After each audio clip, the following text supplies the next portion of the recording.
Okay, two things. Here you've got the data left over from the last video.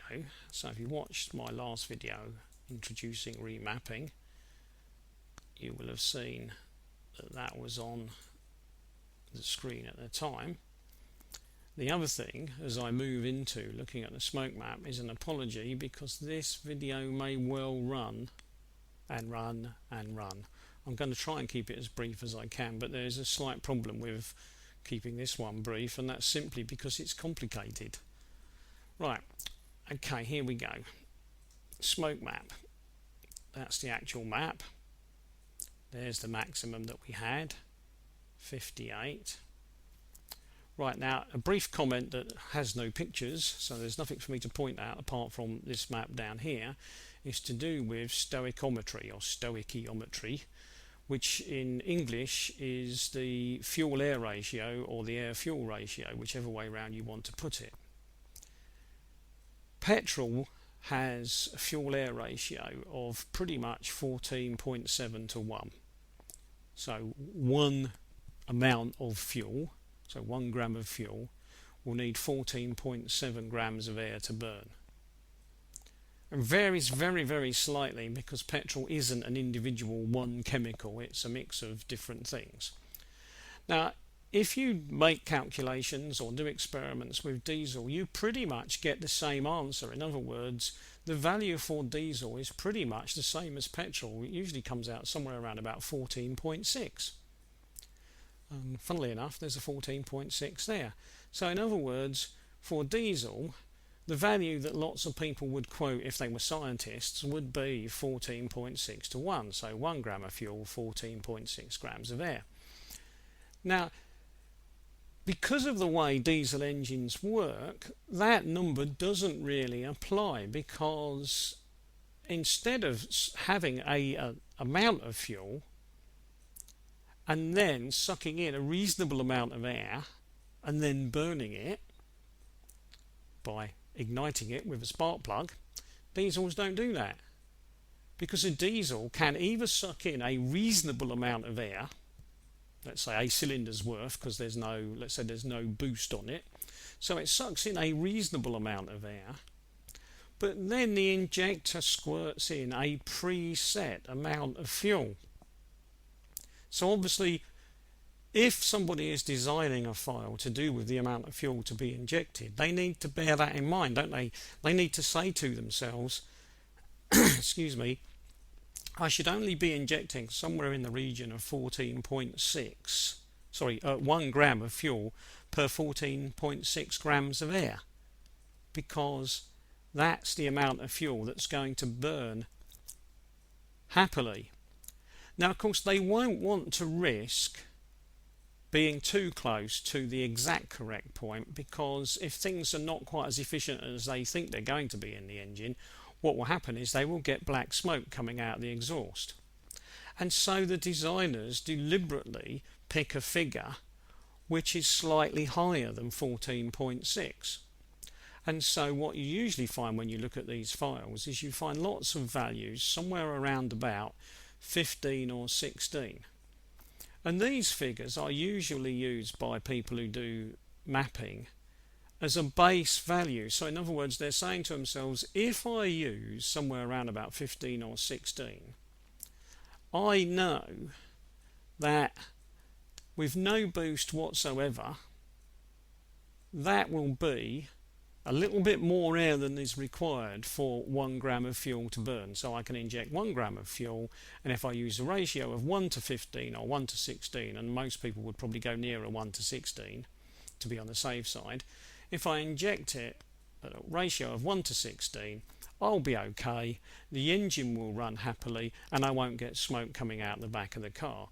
So if I'm looking at a map or information on fueling for a car that doesn't have a turbocharger, it would not be surprising to find lots of values somewhere around about 16. That would be a perfectly acceptable value to find. If I'm looking at a car that's got a turbocharger, I will probably find values that operate fairly regularly somewhere up around about 19, 20, 21, 22. So I wouldn't be at all surprised to find values up around in this region, because I'm forcing in more air for the fuel that's going to be available. I can try to run the whole thing a little bit leaner, and so I can force in some more air, because literally I can. I mean, I can force in air, can't I? Because I've got a turbocharger. And diesel engines are perfectly happy with that. They will run perfectly happily on mixtures where a petrol engine would be saying, this is getting too lean and, you know, I'm not happy. So the engine would run not very happily, or it might start to damage the engine because I'm going way too lean. But you can go quite a lot leaner than the agreed chemical stoichiometric value of 14.6, and the diesel engine is perfectly happy with that. Now, this information is of two values in a sense, because if you want to risk having more smoke and pouring more fuel into your engine, then you can stick closer to 14.6, but you risk having loads and loads and loads of black smoke coming out the back of your engine. If you want to tune for economy instead, you could try changing some of these by increasing them a bit more, couldn't you? You could say, well, actually what I would like is to have some figures that are up here but further down there. So what I would like is to consider leaning these off a bit more by making them, let's say, 20 or 21 or something, and seeing how I get with that. Now, where did this come from? Well, this map isn't in WinOLS. This is one that I've made up, because basically all I've done is I've taken the number on the smoke map for the amount of air, and I've divided it by the amount of fuel that the designers were injecting at that point. So in other words, this number here is simply that number there divided by that one, and then the next one down is that number divided by that one. So in other words, I've just used the calculators built into Excel to allow me to make a change to that map so that it looks like this, because I wanted to show anybody looking what this means in terms of an air-fuel ratio and what you might like to do with that air-fuel ratio. Now, it might be an idea to consider doing this to every change you make. So it might be an idea, if you are going to change this map, to consider doing what I did with the driver's wish map and rebuilding it over here with some slight percentage changes. But it might also be worth rebuilding this map over here at the same time, so that not only have you got an example of your changes, but you can see what they are doing instantly to the air-fuel ratio. That's entirely up to you. I mean, you may feel you don't want to bother, or you may feel you need to bother. I don't know. I mean, that's entirely up to you, because at first glance, for some people, these figures make perfect sense, and for some people, looking at these figures helps them understand what they're doing. So, but that is entirely up to you. Now, let's do what we did last time. If you were looking at the previous video, let's have a look at making a copy of this one. So let's just have a quick look and say, well, I want that to be that cell. So I'm going to press enter, and then I'm just going to copy that one across. I need to go one more, don't I? So I need to go one more, so I'll just copy that one across. I could do with resetting these columns because they've gone wider, but I don't suppose it will be a problem at the moment. And then I'll go to this one and I'll copy that one down to there. So I've now got that bit and I've got that bit. I'm not going to worry about the title at the moment. And then I'm going to say to myself, right, that equals that, enter, and then I'm going to say to myself, what change shall I make? Now again, where you should be making the changes is a matter of discussion. Most people make changes to these maps only in the performance area, because that's where they want the performance to be different. But again, I'm just going to go for our global one at the moment, so I'm just going to put in there times 1.1 and have my 10% increase. So I'm just going to go and have a 10% increase and see what that does. There we are. Now I could do this forwards or backwards, and if you don't quite understand what I mean is I could have decided to work out what's a suitable percentage instead of just adding 10%. Because what I could have done is I could have worked out what percentage would put 58 up to 70, couldn't I? I could have said, well, how much do I need to increase 58 by to get it to be 70? Because I had 70 on the driver's wish. And then I could increase from there. But I'm not going to at the moment. I'm just going to stick with that.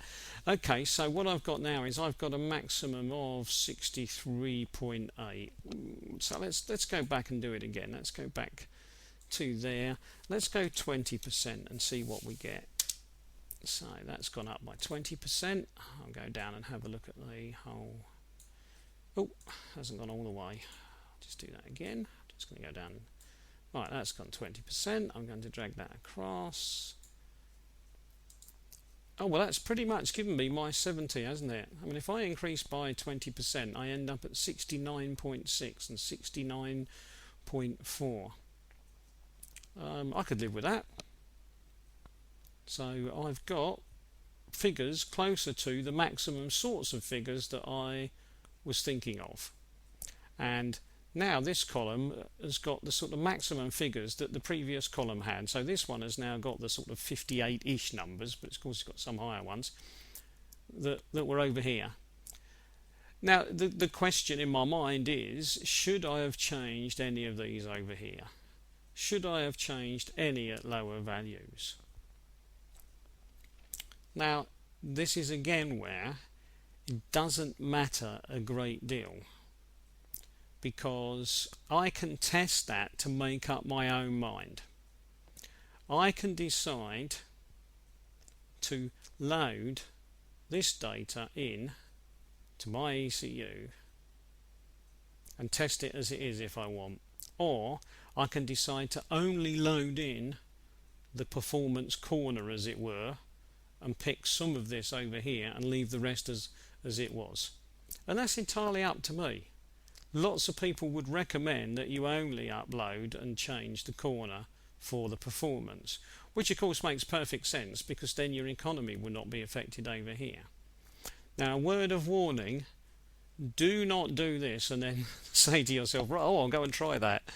Do not do anything with this map unless you've watched more of these videos, which I haven't done yet, but hopefully I will do, because you cannot make these changes in isolation, because you've just, if you followed this, changed the amount of fuel.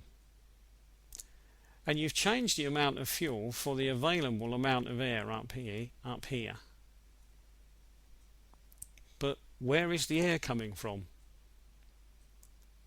If you now redo this fuel-air ratio down here, it's not going to have the same sort of values as it had before, because you've just left the air supply as per original at 1050, but you've got a 20% increase in fuel.